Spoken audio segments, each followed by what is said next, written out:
with that. But I'll tell you what everyone is talking about, and we will certainly not let it slide. The comments the president passed when he addressed the Ghana Bar Association's annual conference yesterday.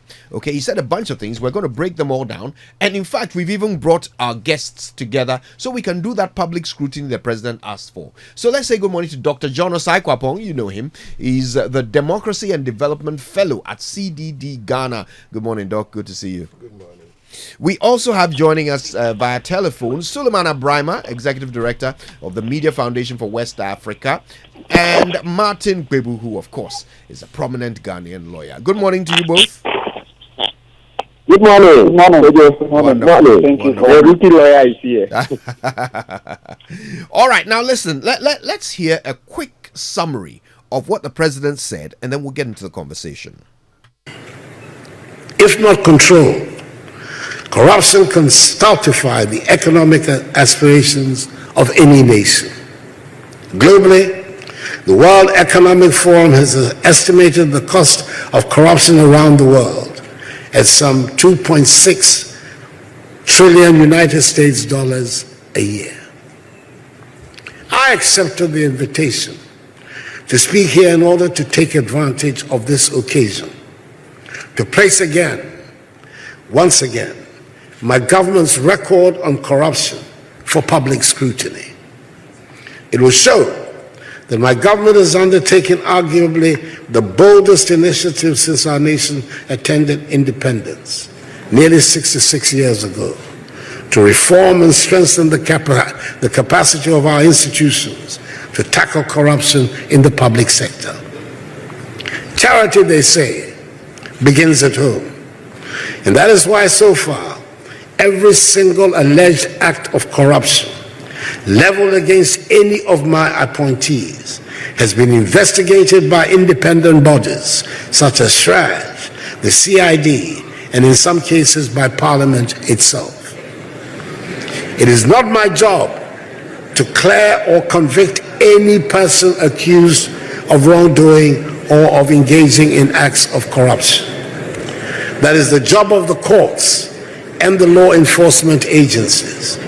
My job is to act on allegations of corruption by referring the issue or issues to the proper investigative agencies for the relevant inquiry and action, including, if necessary, the suspension of the affected official pending the conclusion of investigation. None of the accountability institutions of state, including the new Office of Special Prosecutor, have ever indicated any pressure from the executive over their investigations.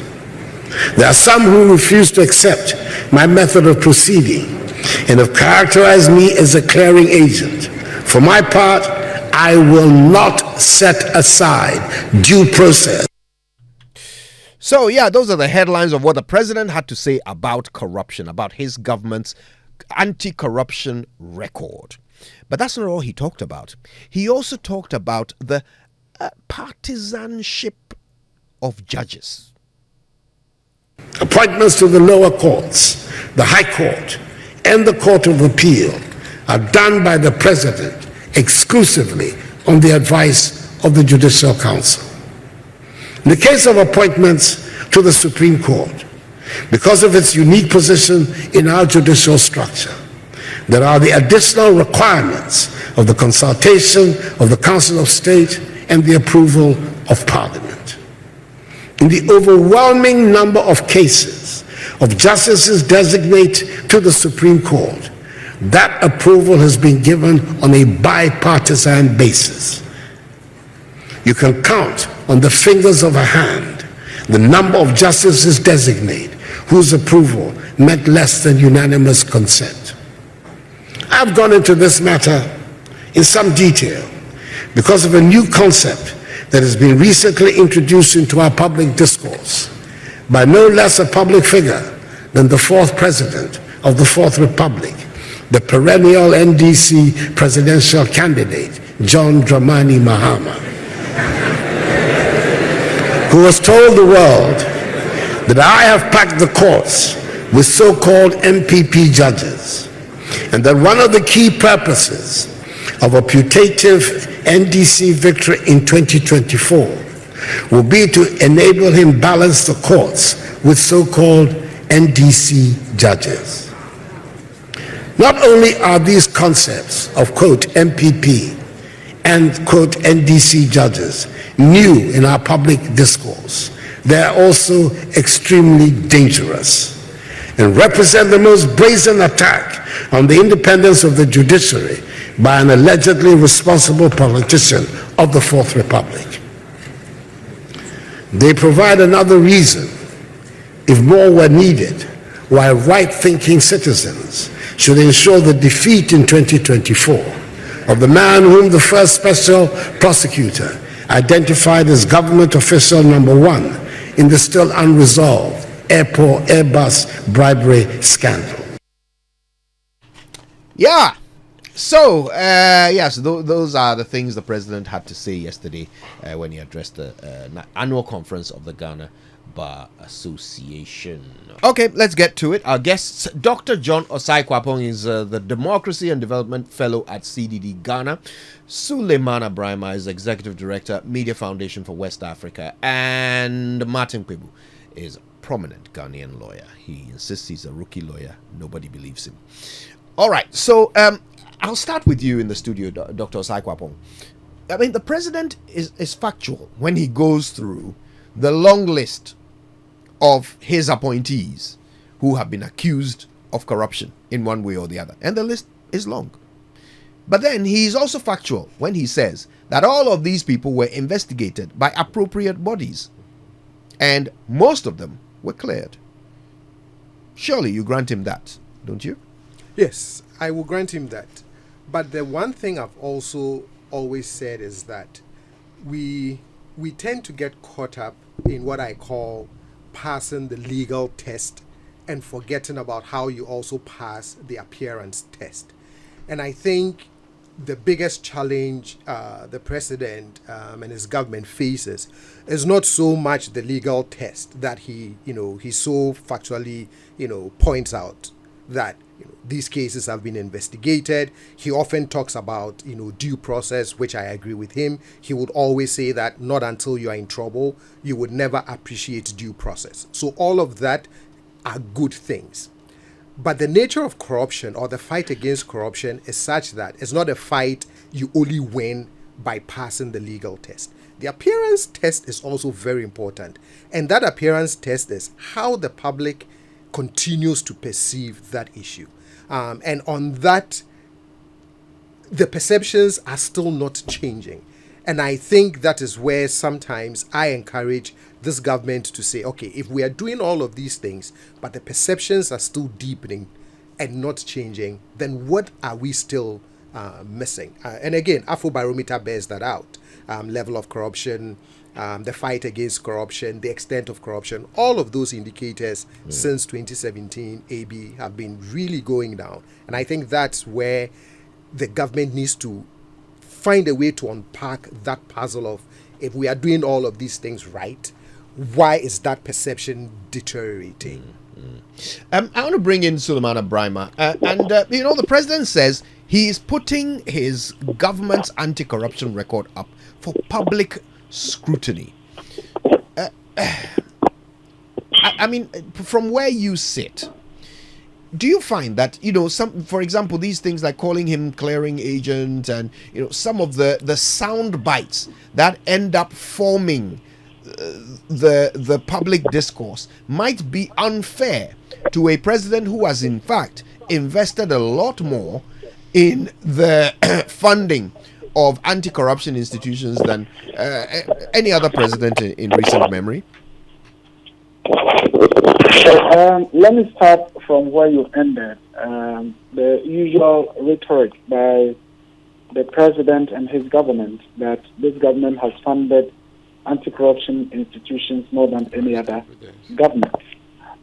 In fact, the facts don't support that claim, and we've done of funding by government to these anti-corruption institutions, tribes, the audit service, the judiciary, and so on. And it's just about looking at the absolute numbers.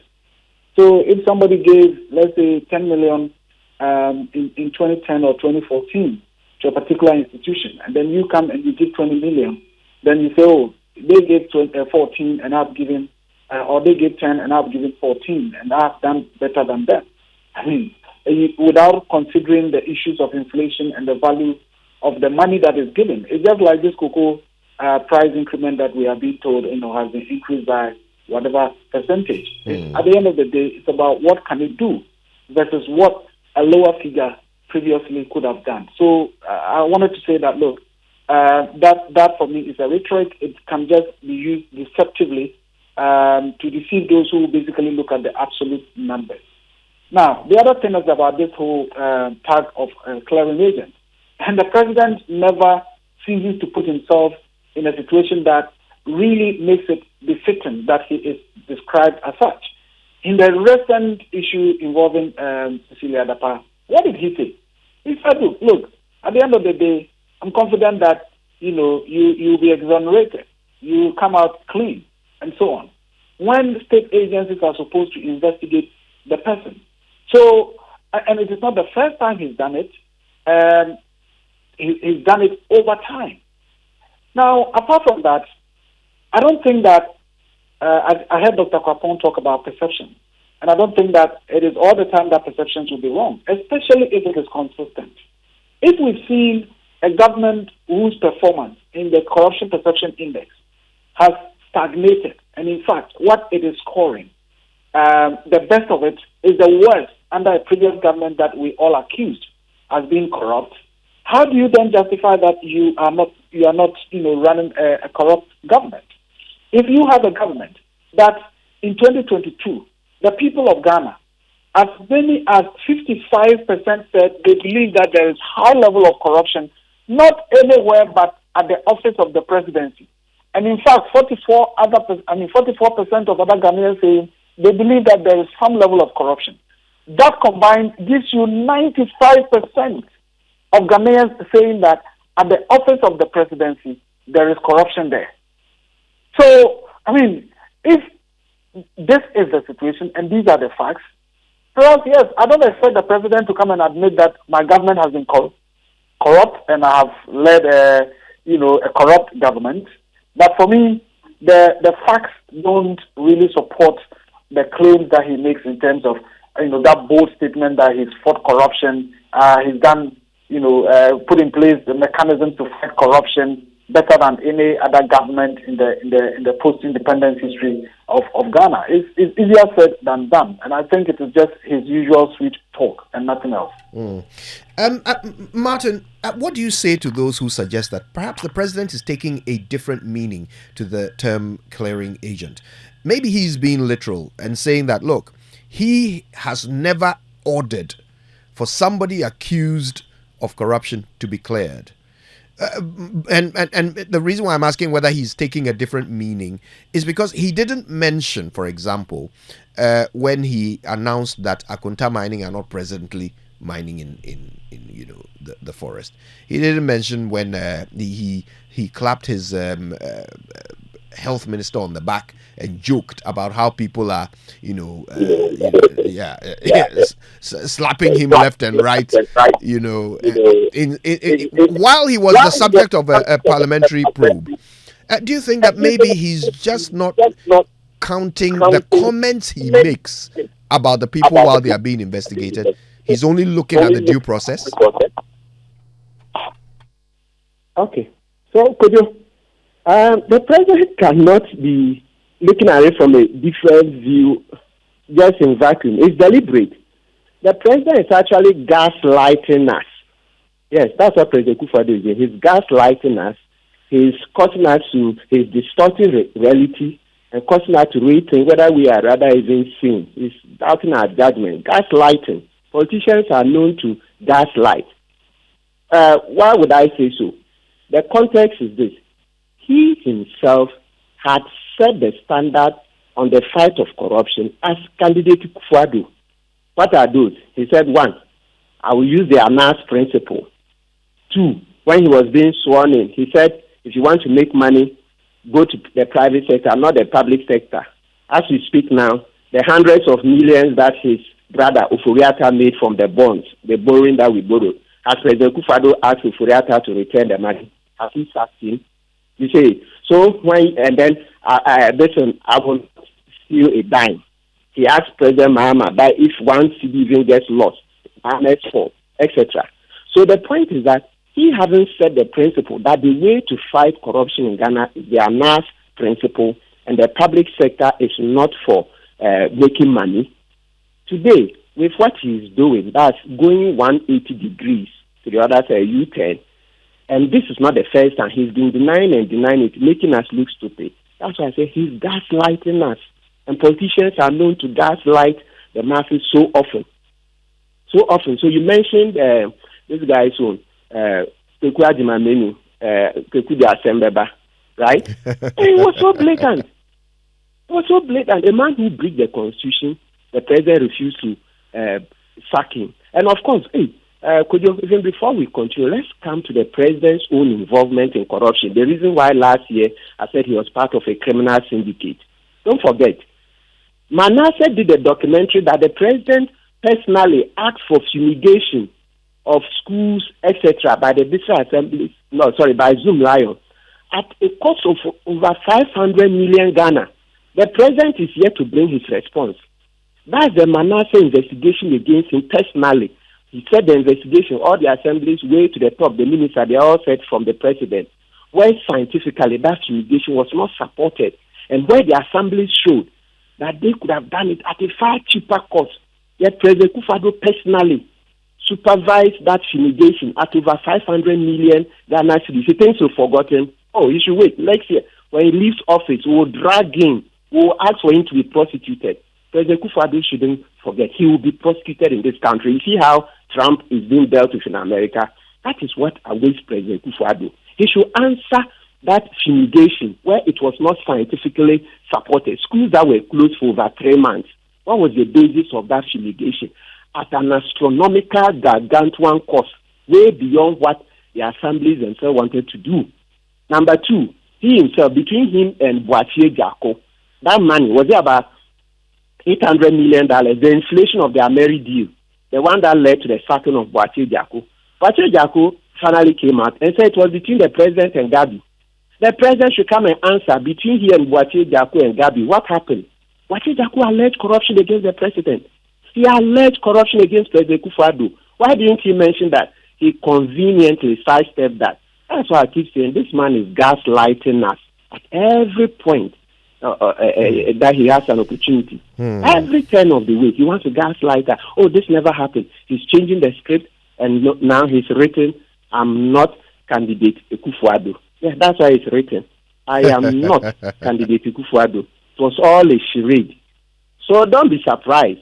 Akunta mining. Look, he's talking about Akunta mining. Myself, Dr. Kenashibe, Kwame Saponsi-Edu, and then Senanu. We reported Akunta mining to the CID boss over 7, about a year ago. This September, right? Yeah. About a year ago. Why is President Akufo-Addo not talking about that case with the criminal investigation department at the CID headquarters? The Akunta mining case.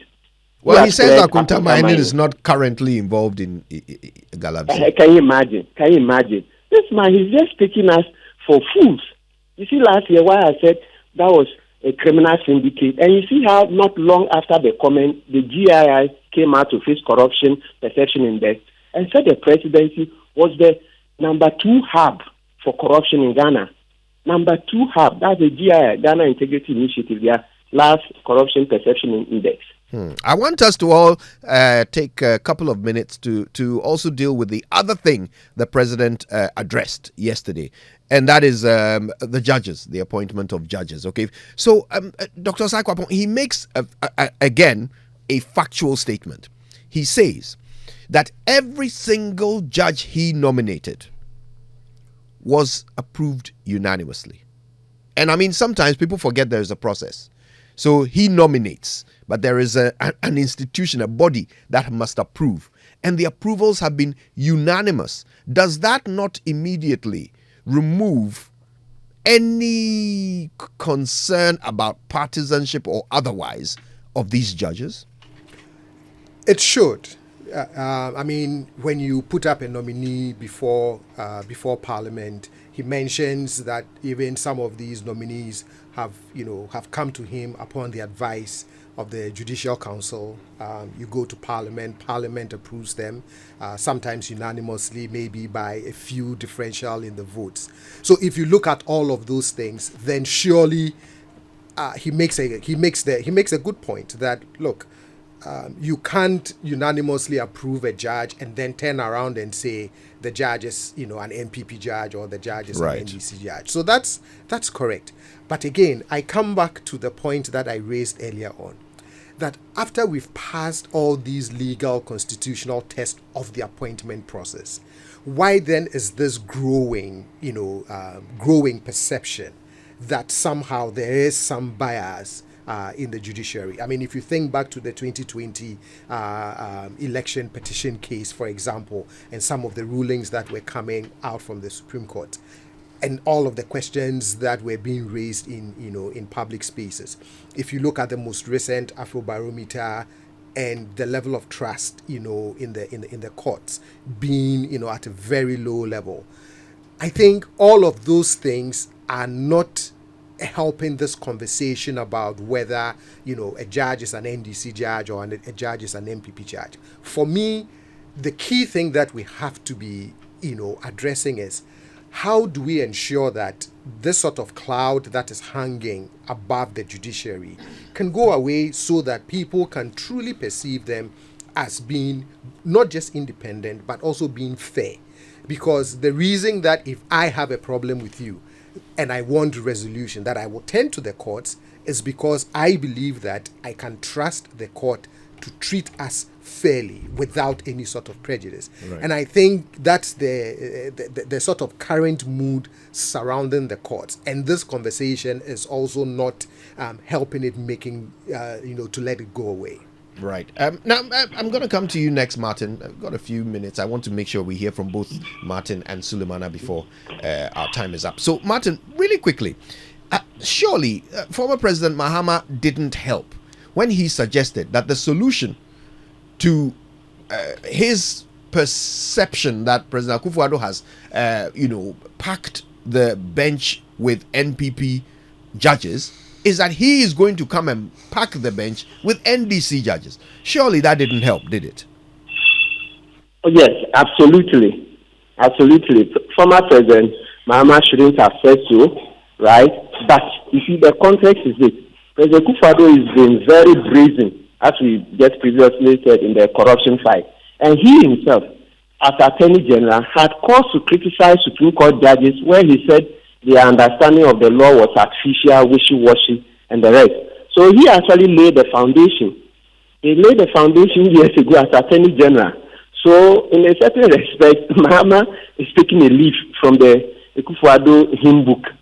Yeah, but we mustn't support what President Mahama said, and so we shouldn't give currency to it. But Akufo-Addo brought it upon himself, because that is the same way he denigrated the Supreme Court when he was Attorney General, when they ruled against him the Chachi-Chikata case. He said the judges had very shallow understanding of the law, and they were biased. And one form of bias would be party allegiance.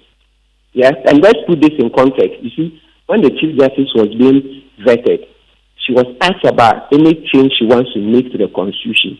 She subtly referred to this particular matter. It isn't subtle, it's open, very explicit. She said the president should have no hand in the disciplinary process of different judges, the Supreme Court judges. She doesn't want the president hands off.